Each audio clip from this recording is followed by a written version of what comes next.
Assalamualaikum warahmatullahi wabarakatuh. Halo Sobat Misteri Sunyi Mencekam. Kembali berjumpa dengan kami, channel yang setiap hari selalu menyuguhkan cerita-cerita misteri menarik. Dan kesempatan kali ini kami sudah menyiapkan sebuah kisah misteri yang berjudul Pohon Kemiri Keramat. Sebatang pohon kemiri yang rindang tumbuh tinggi menjulang ke langit. Daunnya rimbun, akarnya jauh menjalar ke dalam tanah, membuatnya menjadi kokoh, gagah, dan juga berhantu. Di bawah tempat itu terdapat sebuah batu besar yang dikelilingi oleh puluhan batu kecil lainnya. Seakan-akan batu-batu kecil itu berjajar rapi menjadi benteng dan pelindung bagi batu besar yang berada di tengah-tengahnya. Di samping batu besar itu terdapat sesajen yang beraneka ragam. Terlihat pula ada darah ayam hitam, lemang, rokok, dan juga buah-buahan. Di atas pojok batu besar itu, warnanya sudah tampak menghitam kemerahan. Itu adalah bekas-bekas dari sisa tetesan darah segar yang telah lama mengering. Tempat itu menjadi tempat yang paling angker, keramat, dan juga sakti. Tempat itu adalah tempat pesugihan yang digunakan oleh orang-orang jahil untuk meminta keberuntungan. Tidak ada yang berani dan bisa merobohkan batu tersebut. Konon katanya, setiap kali ada orang yang salah niat dan ingin menghancurkan tempat itu, maka orang tersebut pasti akan mati mengenaskan, dibunuh oleh makhluk besar, berbulu, kuat, dan juga menyeramkan. Begitulah cerita dari masyarakat setempat. Malam itu sepertinya kesabaran sang kakek berjenggot ini sudah tidak lagi terbendung.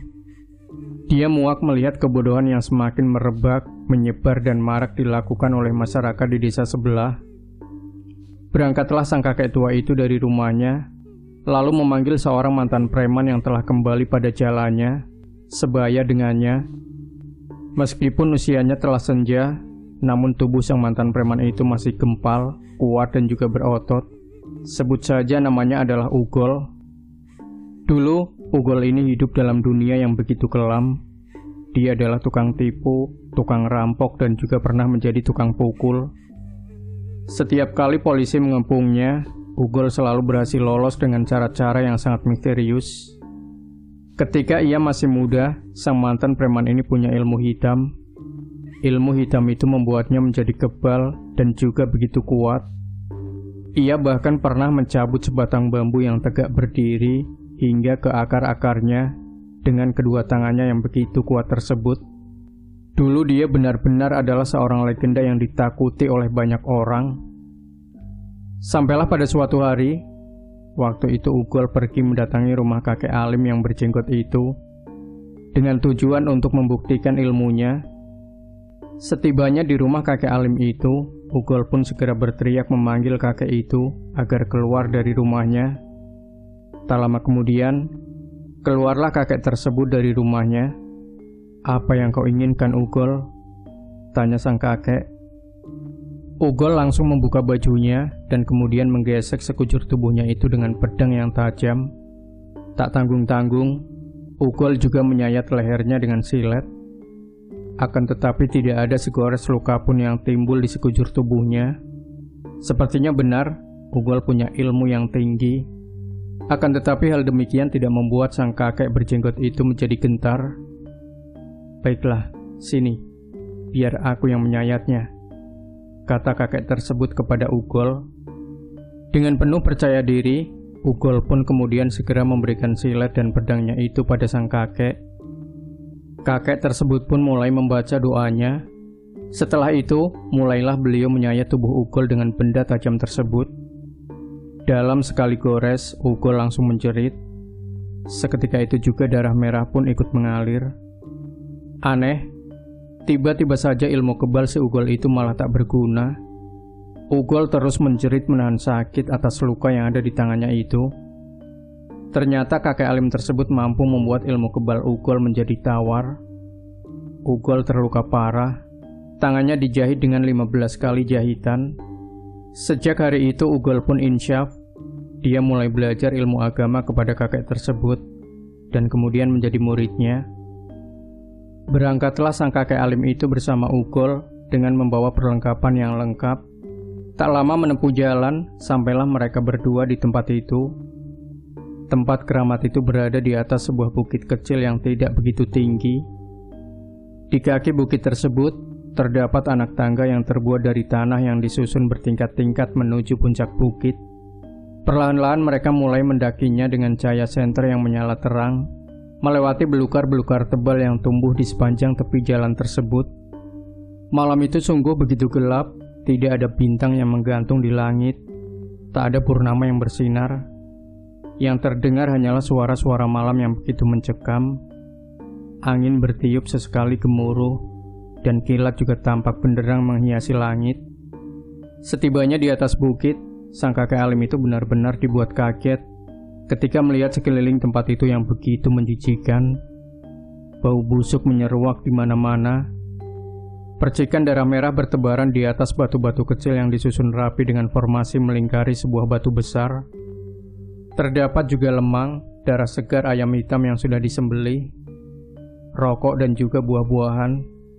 Di sisi kiri tebing terdapat bangkai-bangkai ayam yang telah membusuk. Kakek alim beristighfar sambil menggeleng-gelengkan kepalanya. "Guru, tunjukkan kepadaku batu mana yang akan aku hancurkan?" tanya Ugol. Sang kakek terdiam sejenak. "Mari kita berdoa dulu untuk meminta perlindungan dari Allah Subhanahu wa Ta'ala. Semoga iblis-iblis dan semua niat jahat yang telah diniatkan oleh para pelakunya akan hancur lebur di tangannya yang maha kuat dan perkasa." Berdoalah mereka berdua di tempat itu selama beberapa menit. Setelah itu, mulailah mereka melakukan pekerjaan tersebut. "Angkat batu besar itu dan buang ke bawah jurang. Biarkan aku yang akan menyingkirkan batu-batu kecil itu dengan kedua tanganku," perintah kakek alim. Ugol menganggukkan kepalanya. Dia segera melangkah menuju batu besar itu tanpa ragu sedikit pun. Batu itu berukuran besar. Ukuran batu itu sebesar pelukan kedua tangan orang dewasa hingga ke ujung kukunya. Panjangnya lebih dari 1 meter. Separuh badan batu besar itu terkubur di dalam tanah. Ugol mulai menggali batu tersebut dengan sekop yang dibawanya dari rumah. Ia terus menggalinya tanpa henti, hingga pada akhirnya batu tersebut pun berhasil dikeluarkan dari tempat duduknya. Perlahan angin mulai berhembus kencang dari segala penjuru. Mulailah Ugol menggoyang-goyangkan batu besar tersebut dengan kedua tangannya. Dari sisi gelap di belakang pohon kemiri yang besar itu, tiba-tiba terdengarlah suara-suara yang begitu mengerikan. Suara itu mengerang dengan begitu keras, seperti auman harimau yang ganas memekik. Sang kakek alim itu langsung menghentikan pekerjaannya. Begitupun dengan Ugol. Tanpa pikir panjang, kakek alim itu langsung melempar sumber suara-suara tersebut dengan batu-batu yang dipungutnya tadi. Kakek itu bahkan juga meneriaki suara itu dengan begitu lantang menantangnya, seakan tak merasa gentar walau sedikit pun. "Tunjukkan wajahmu itu, wahai makhluk yang terkutuk. Hadapi aku. Tempatmu bukan di sini. Tempatmu adalah di dalam neraka." Kakek itu kembali melemparkan batu-batu itu ke arah suara tersebut. Sementara itu Ugol masih juga tetap melanjutkan pekerjaannya. Tak lama kemudian turunlah hujan. Semakin lama hujan tersebut menjadi semakin deras, membuat permukaan tanah menjadi basah, membuat malam menjadi semakin gelap dan sunyi. Sesekali petir juga menyambar di langit dengan suaranya yang memekikkan telinga. Suara yang ganas itu juga semakin terdengar nyaring disertai dengan hembusan angin yang sangat kencang. Tidak lama kemudian, keluarlah makhluk besar yang bertanduk dari balik pohon tersebut. Tubuhnya menjulang tinggi, matanya memerah, telinganya besar dengan 2 taring yang menjulur keluar dari mulutnya. Tubuhnya dipenuhi bulu-bulu yang lebat. Dia berdiri menatap tajam kepada mereka berdua. Melihat wajahnya yang begitu menyeramkan, sang kakek alim itu pun langsung beristighfar dan kemudian mengangkatkan kedua tangannya untuk membacakan doa. Ugol yang gagah berani itu mulai mengangkat batu besar itu dengan kedua tangannya. Sedikitpun ia tak peduli dengan makhluk besar tinggi yang sedang menatap mereka di balik gelap. Setelah bersusah payah, akhirnya ia pun berhasil melemparkan batu besar itu ke bawah jurang yang ada di sisi bukit tersebut. Belum sempat menegakkan pinggangnya, makhluk tinggi besar itu langsung menyerang Ugol. Tiba-tiba saja Ugol mengerang sembari memegang lehernya. Sesuatu sedang mencekik lehernya. Ugol mengerang kesakitan, hampir kehabisan nafas. Tolong! Jeritan suara Ugol hampir tak terdengar. Sang kakek segera mengambil air putih yang dibawanya, lalu membacakan doa. Setelah itu beliau langsung menyiramkan air tersebut ke tubuh Ugol. Saat itu juga cekikan di leher Ugol langsung terlepas. Ugol langsung terduduk di tanah. Ia hampir saja mati kehabisan nafas, dicekik oleh makhluk tersebut.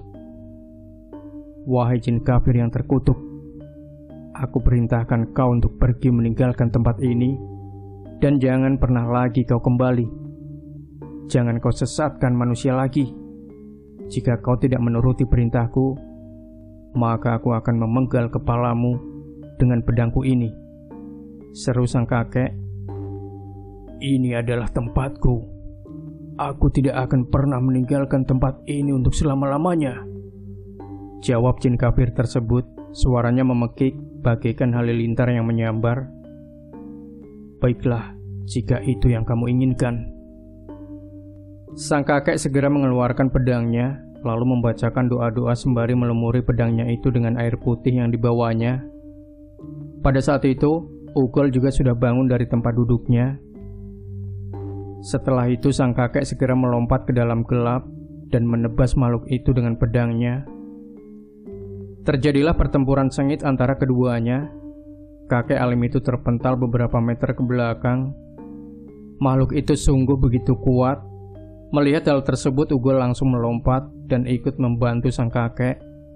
Setelah cukup lama berkecamuk di dalam gelap, akhirnya makhluk itu pun berhasil dihancurkan oleh sang kakek dan Ugol. Makhluk itu mengerang dan menjerit kesakitan. Suaranya memekik. Akhirnya jin kafir itu pun lenyap dan binasa. Setelah itu mereka berdua pun segera menghancurkan tempat itu. Besok paginya, sang kakek dan Ugol memanggil seorang penebang kayu untuk menebang pohon kemiri tersebut. Mereka juga membakar tempat itu hingga tak tersisa walau sedikit pun. Akhirnya tempat yang dianggap sakti dan keramat itu pun hancur dan menjadi abu. Pergilah kau menemui kepala desa dan masyarakat yang ada di desa sebelah. Katakan pada mereka bahwa kita telah menghancurkan tempat yang mereka anggap keramat ini. Sampaikan kepada mereka bahwa kita juga telah membunuh jin kafir yang selalu mereka agung-agungkan tersebut. Katakan juga bahwa batu tersebut juga sudah kita lemparkan ke bawah jurang. Jika kau tidak memberitahu mereka, aku takut nantinya mereka akan mengira bahwa batu besar itu sudah terbang naik ke langit. Suruhlah mereka semua bertaubat. Begitu kata sang kakek pada Ugol. Ugol pun segera berangkat menuju desa sebelah untuk mengabarkan semuanya. Seluruh warga desa pun terkejut mendengarnya. Ternyata tempat yang mereka anggap keramat itu tidak sesakti dan tidak sekeramat seperti apa yang mereka bayangkan selama ini. Sampai hari ini, syukurlah tidak ada lagi warga desa sebelah yang pergi ke tempat tersebut. Kebanyakan mereka telah bertaubat. Pesan moral dari cerita ini adalah jangan pernah takut pada makhluk apapun. Jika kita berada di jalan yang benar, maka yakinlah bahwa Tuhan akan selalu melindungi kita. Demikian Sobat Misteri Sunyi Mencekam. Jangan lupa berikan komentar Anda, like, share video ini, subscribe channel Sunyi Mencekam, dan kembali nantikan cerita-cerita misteri terbaru dari kami. Wassalamualaikum warahmatullahi wabarakatuh.